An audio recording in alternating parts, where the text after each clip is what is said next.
Hi friends, good evening. Good evening to all the APPSC aspirants. మరి మొన్న April 16వ తేదీన హైకోర్టులో ఆర్గ్యుమెంట్స్ అనేవి జరగడం మనందరికీ తెలిసిందే.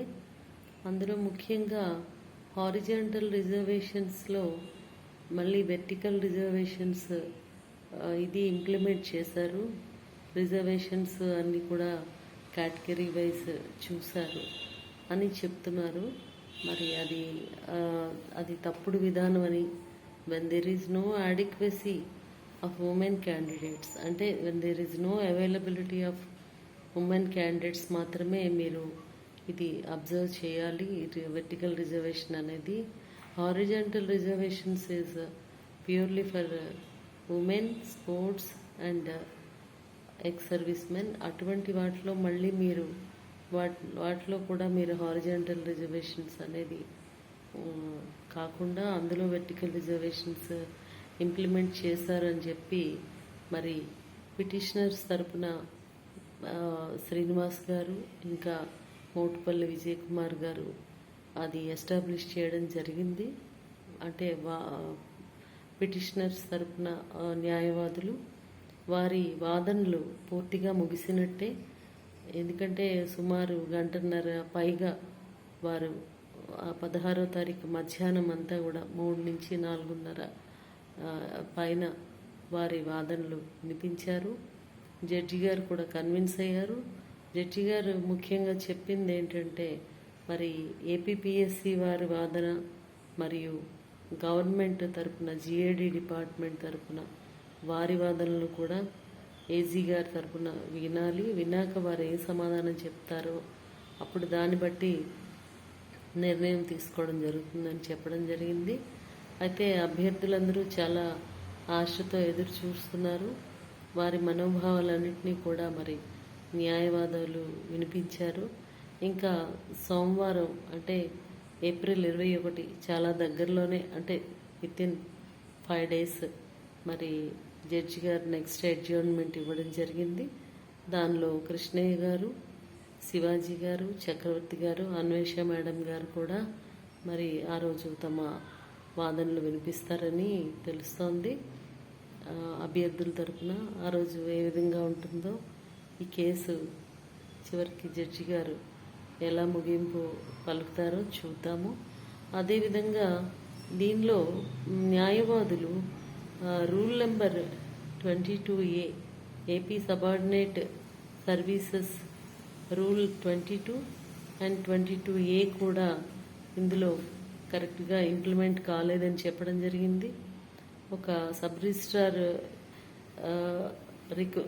లో వేకెన్సీస్ని తీసుకొని వాళ్ళు విమెన్కి ఎలా చాలా ఎక్కువగా 33 1/3 రిజర్వేషన్ కన్నా ఎక్కువగా ఎలా మరి పోస్టులు కేటాయించారు అనేది వారు ఎస్టాబ్లిష్ చేయడం జరిగింది.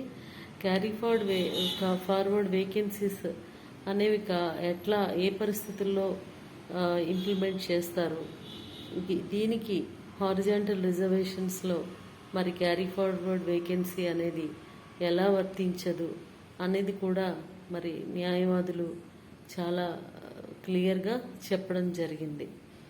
అనిల్ కుమార్ గుప్తా మరియు versus UP government and Rajesh Kumar Dariya versus Rajasthan government వారి యొక్క కేసు జడ్జిమెంట్స్ని, సుప్రీంకోర్టు జడ్జిమెంట్స్ని మొత్తం న్యాయవాదులు ఉటంకిస్తూ వారు రిజర్వేషన్స్ ప్రక్రియ గురించి చాలా వివరంగా హారిజాంటల్ రిజర్వేషన్స్, వెర్టికల్ రిజర్వేషన్స్ గురించి కంపేర్ చేస్తూ అక్కడ సుప్రీంకోర్టు ఏ విధంగా ఒపీనియన్ ఇచ్చిందో అనేది మరి క్లియర్గా చెప్పడం జరిగింది.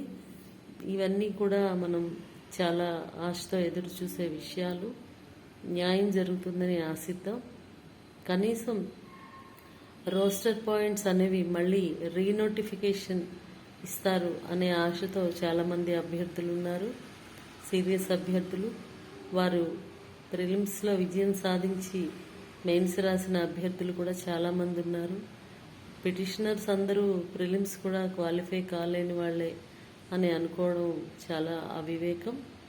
మరి ముఖ్యంగా అందరూ కూడా 21వ తారీఖున జరిగే వాద ప్రతివాదనల గురించి ఎదురు చూస్తున్నారు.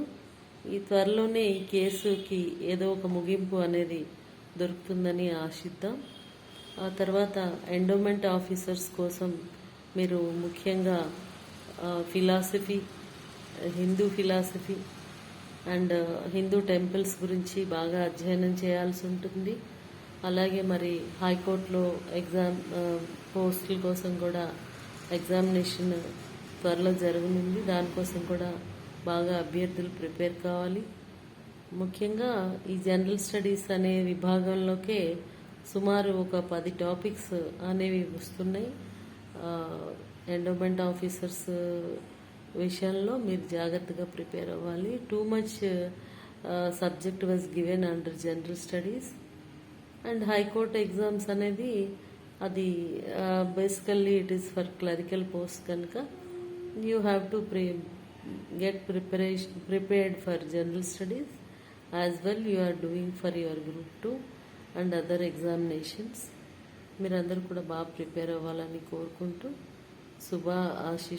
శుభాకాంక్షలతో అభ్యర్థులందరికీ కూడాను చాలా మంచి బెస్ట్ విషెస్ అందిస్తూ సెలవు తీసుకుంటున్నాను. Take care, bye. Like, share and subscribe Shyamala channel. Bye.